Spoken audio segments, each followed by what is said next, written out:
In a turn of events that surprised exactly no one, Star Wars The Force Awakens became one of the biggest hits of the past several years, and scored some pretty great reviews to boot. It borrowed heavily from the first Star Wars film, sure, but it sprinkled enough fresh ideas to balance out the nostalgia perfectly. So the film is pretty great. But that doesn't mean there aren't a few things in there that might make you scratch your head. Here are the dumb things we all ignored in Star Wars The Force Awakens. So what's the First Order's whole deal anyway? In the original Star Wars trilogy, the Rebellion fights for freedom from the tyranny of the Empire. The Empire is, well, an empire. It's a huge evil government that rules the galaxy with an iron fist. Makes sense, right? But in The Force Awakens, it's the Resistance that fights against the First Order. And the First Order is what exactly? If the Rebellion defeated the Empire and the galaxy is now governed by the New Republic, then what the heck is the First Order? What do they do, and why? And where do they get the resources to build an entire planet made of Death Stars? Curious fans can hit up Google for the First Order's unexplained backstory. But seriously, we shouldn't have to chase down the answers to some pretty basic questions by digging into the Force Awakens visual dictionary that kids buy at elementary school book fairs. R2-D2's perfect timing. That little data file that led to Luke's hidden location served as a great carrot to dangle in front of everyone and keep this movie, rolling. If there's one thing Star Wars does great, it's hiding important information in adorable robots. What message? The one you've just been playing. The one you're carrying inside your rusty innards.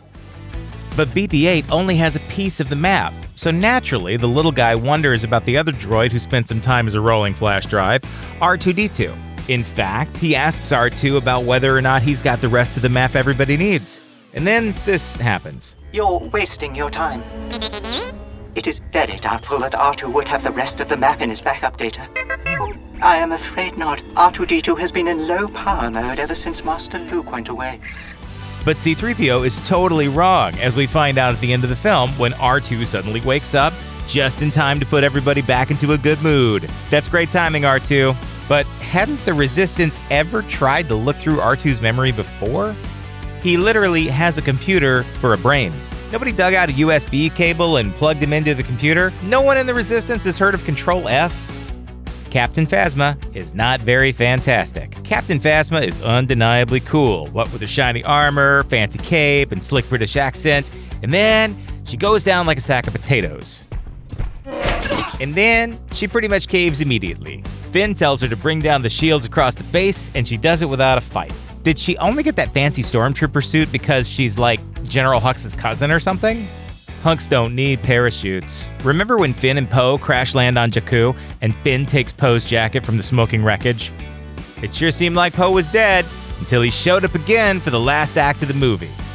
We never find out how he survived, or even why he left his styling jacket behind. The reason? Poe was actually dead, at least in the first bunch of drafts of the screenplay. Apparently, director J.J. Abrams was so taken with Oscar Isaac's performance, he decided to keep Poe around after all. Too bad we can't say the same for every pilot in Star Wars, of course. Cover me, Porkins. I'm right with you, Red 3. Got a problem here. Eject! I can hold it. Pull up! No, I'm all right. Sorry, Porkins. Should have been handsomer. A convenient chasm. The film ends with a climactic battle between Rey and Kylo Ren as she takes the emo Vader wannabe to the woodshed.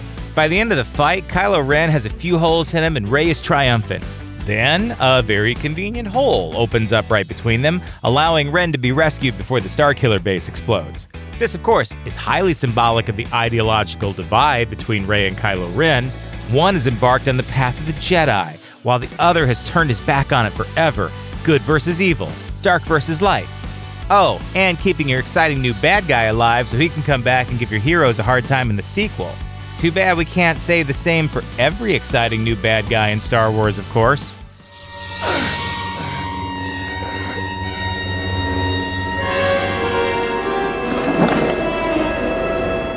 Sorry, Darth Maul.